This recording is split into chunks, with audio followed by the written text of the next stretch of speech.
नमस्कार मित्रांनो, मी स्वाती तोरसेकर एशा पृथ्वीमध्ये तुमचं स्वागत करते. गेले जवळ-जवळ एक वर्षभर अमेरिकन निवडणुकांचा मागोवा मी सातत्याने घेत आले आहे आणि माझी त्याच्यावरची वैयक्तिक टिप्पणी जी आहे ती सुद्धा तुम्हाला तुमच्यासमोर मी सादर केलेली आहे. आजचा हा दिवस होता की ज्याची आपल्याला प्रतीक्षा होती. आज 6 नोव्हेंबर आपल्याकडचा, अमेरिकेमधली 5 नोव्हेंबरची रात्र आहे. आणि मतमोजणी तिथे खूप लवकर त्यांनी पूर्ण केली आहे असं दिसतंय. आणि जे काही निकाल समोर आलेले आहेत त्याच्यामध्ये डोनाल्ड ट्रम्प हे निर्विवादपणे अमेरिकन अध्यक्ष पदाच्या शर्यतीमध्ये जिंकलेले आहेत, असं तिथली माध्यमं सुद्धा निर्वाळा देताना दिसतात. अ, संपूर्ण देशामध्ये एकच जल्लोषाचं वातावरण आहे आणि त्यामध्ये जे डेमोक्रॅट पक्षाचे सभासद असतील, त्यांचे पाठीराखे असतील, ते मात्र थोडेसे अंतर्मुख झालेले दिसतात. अ, खरं सांगायचं तर या वेळपर्यंत डेमोक्रॅट पक्षाच्या ज्या उमेदवार आपल्या कमला हॅरिस यांनी पुढे येऊन आपला पराजय झाला, हे मोकळ्या मनाने कबूल करायला पाहिजे होतं, परंतु त्यांनी ते असं केलेलं नाहीये. आणि त्या तसं करणारही नाहीत भाषण देण्यासाठी असं सूचित करण्यात आलंय. निवडणुकीची जी रात्र असते मतदानाची त्यावेळेला जो उमेदवार असतो, तो कसंही केलं तरी भाषण द्यायला निश्चित पुढे येतो. एकतर तो पराजय मान्य करतो किंवा मग विजयाचा आनंद आपल्या पाठीराख्यांसोबत साजरा करण्यासाठी लोकांसमोर पुढे येतो. अमेरिकन जनतेचे आभार मानत असतो. परंतु ह्या दोन्हीपैकी एकही गोष्ट कमला हॅरिस यांनी केलेली नाहीये. तेव्हा साधारणपणे अंदाज असा व्यक्त केला जातोय, की त्या कदाचित कदाचित अजूनपर्यंत कन्सीड केली नाही निवडणूक त्याच्यामुळे कदाचित त्या फेर मतमोजणी मागू शकतात. म्हणजे रिकाउंटिंग ज्याला म्हणतो आपण. काही ठिकाणी त्यांना जर का निवडणूक प्रक्रिया पसंत पडली नसेल, तर त्याच्या विरोधात त्या दाद मागू शकतात.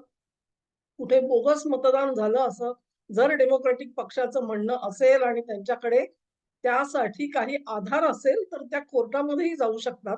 अमेरिकेच्या निवडणुकीमध्ये कोर्टापर्यंत जाण्याचे जे प्रयत्न आहेत, ते अजिबात झाले नाहीत असं नाहीये. याही पूर्वी अशा घटना घडलेल्या आहेत. त्यामुळे कमला हॅरिस ह्या तो मार्ग स्वीकारणार नाहीत असं आपण ठामपणे म्हणू शकत नाही. उद्यापर्यंत कदाचित वाट बघून त्या नेमकं काय आपलं निवेदन देतायत, हे आपल्याला बघावं लागेल. तोपर्यंत तरी मी म्हणेन, की पोटोमॅकने बुलावा तो भेजा है.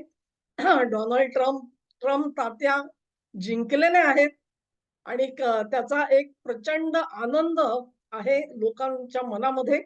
भारतीय लोकांच्या मनामध्ये आहे. कारण ज्या पद्धतीने डेमोक्रॅट पक्षाचं प्रशासन चालवलं गेलं आणि काहीही कारण नसताना मोदी प्रशासनाला केवळ त्याची प्रताडणा केली ह्या प्रशासनाने. कुठलाही मूळ आधार नसताना ही अत्यंत गंभीर गोष्ट आहे, ती भारतीयांच्या मनाला लागलेली होती.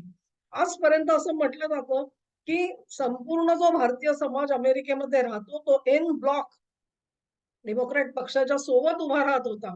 परंतु यावेळी या निवडणुकीमध्ये पहिल्यांदा असं दिसून आलं, की कमीत कमी 30% भारतीयांनी डेमोक्रॅट पक्षासोबत जाण्याचं नाकारलं आणि ते रिपब्लिकन पक्षासोबत गेले.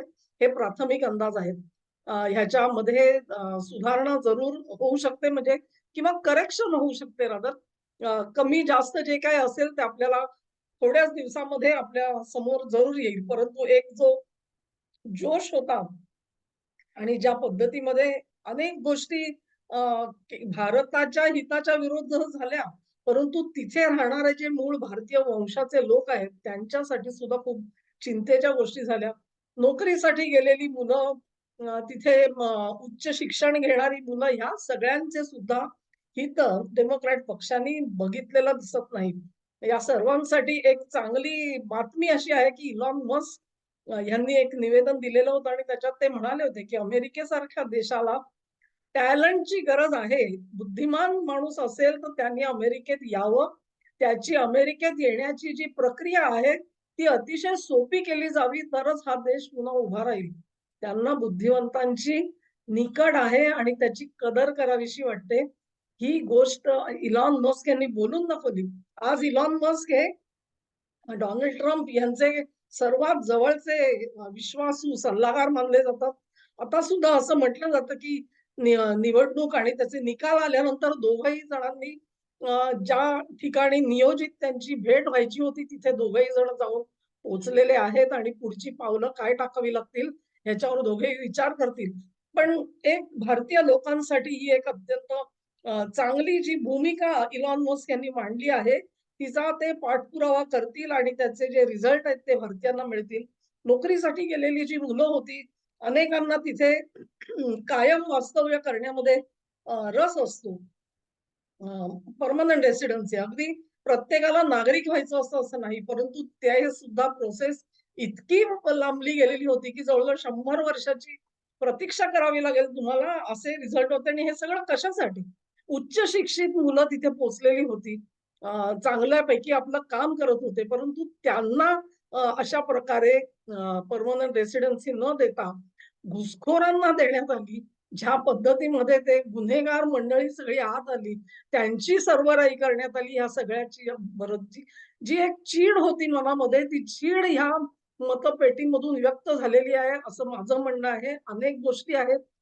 मी वारंवार वेगवेगळ्या त्यांच्या धोरणांवरती सतत बोलत आलेली आहे. अमेरिकेच्या विरोधामध्ये किंवा कुठल्याही गोष्टीमध्ये प्रक्षोभक काही बोलणं सोडा, त्यांच्यावर टीकाही करणं, हा आमचा स्वभाव नाही. परंतु अशी धोरणं आखली गेली, की ज्याच्यातून अमेरिकेचंच नुकसान होईल. आम्ही आमच्या नुकसानाबद्दल बोलतच नाही आहोत. पण तुमच्या देशाचं तरी भलं बघा. मी एक व्हिडिओ केलेला होता, की बायडेन साहेब जागे व्हा. किसिंजरला विसरलात म्हणून ही परिस्थिती तुमच्यावर आली. आज रशिया आणि चीन तुमच्या विरोधात एकत्र येऊन उभे राहिलेले आहेत. ही परिस्थिती तरी टाळता आली पाहिजे. अमेरिकेचा राज्यकर्ता जो म्हणतो 4 वर्षासाठी तुमच्या हातामध्ये जेव्हा जनता राज्य देते, तेव्हा तिच्या काही अपेक्षा असतात. त्या पूर्णपणे उलट्या करायच्या ही गोष्ट खरी नाही. आणि हे सगळं घडलं कशासाठी? हा दुराग्रह कशातून आला? तर बराक हुसेन ओबामा ह्यांना अमेरिकेचं जे धोरण पाहिजे ते धोरण आखण्यासाठी म्हणून त्यांनी बायडेन प्रशासनाला मजबूर केलं. असं म्हटलं जातं, की बायडेन प्रशासनामध्ये बराक हुसेन ओबामा यांचे अनेक साथीदार जे आहेत ते घुसवण्यात आले आणि ओबामा जे सांगतील त्या पद्धतीने प्रशासन चालवलं जात होतं. ही चिंतेची बाब होती. कारण तुम्ही राष्ट्राध्यक्ष म्हणून एक माणूस नेमलात, निवडलात आणि तो सक्षम आहे म्हणून सगळ्या जगाला सांगितलं, देशाला सांगितलं. त्यांची फसवणूक झाली होती या सगळ्यामध्ये. आणि बराक हुसेन ओबामा यांनी त्यांच्या कारकिर्दीत काय केलं ह्याची आता पाढे उजळण्याची वेळ नाहीये, परंतु आपल्या सगळ्यांना कळून चुकलेलं आहे. हे बराक हुसेन ओबामा हे पाकिस्तान्यांना भेटतात. त्यांचे सगळे त्या कोण इलन उमर असेल या कोण ते पाकव्याप्त काश्मीरात जाऊन उद्योग करतात. पाकिस्तानातले अमेरिकन राजदूत पाकव्याप्त काश्मीरात जातात. इकडचे राजदूत जाऊन आमच्या घुसखोरांना भेटतात, विघटनवादी शक्तींना भेटतात. सगळं जे नाटक चाललेलं होतं, त्या नाटकाचा अंत कुठेतरी व्हायला हवा होता मित्रांनो, कुठेतरी व्हायला हवा होता. आणि ते केवळ भारतीयांच्या हितासाठी नाही, जगाच्या हितासाठी. तुम्ही एका विशिष्ट समाजामधले सर्व समाज हे शांतिप्रिय समाज असतात, असं माझं म्हणणं आहे. पण त्याच्यामध्ये उपद्रवखोर जी मंडळी असतात त्यांना हाताशी धरायचं, सगळ्या समाजाला आपल्या मागे फरफटवून न्यायचं आणि जगासमोर संकट उभी करायची ही जी कार्यपद्धती होती, त्या कार्यपद्धतीला कुठेतरी विराम मिळण्याची गरज आहे. मला वाटतं डोनाल्ड ट्रम्प तात्यांचं पहिलं जर का कोणी अभिनंदन केलं असेल तर ते नेत्यानाहू ह्यांचा मी ट्वीट बघितला. उरलेली ट्वीट्स सावकाशीने येतील. भारताकडून ज्या नेहमी प्रतिक्रिया जातात त्या अधिकृत घोषणेनंतरच जातील याची मला खात्री आहे. आणि एक नवी पहाट भारत-अमेरिका संबंधांमध्ये यावी. पुन्हा एकदा हे संबंध जे आहे ते कटुत्वाचे हे सगळे प्रसंग मागे टाकून, पडद्याआड टाकून पुन्हा एकदा मधुर व्हावेत आणि संपूर्ण जगाच्या विकासासाठी दोन्ही देशांनी आपलं योगदान द्यावं, हीच शुभेच्छा आणि ईश्वरचरणी प्रार्थना करून हा व्हिडिओ आजचा संपवते. ह्याच्यानंतर ज्याला तपशीलवार जो अॅनालिसिस असेल तो मी सावकाशीने तुमच्यासमोर मांडेन. धन्यवाद. हा व्हिडिओ तुम्हाला आवडला असेल, तर ही लिंक शेअर करा, व्हिडिओला लाईक करा, चॅनेलला सबस्क्राईब करा आणि तुमचं सहकार्य माझ्यासोबत कायम राहू द्या. नमस्कार.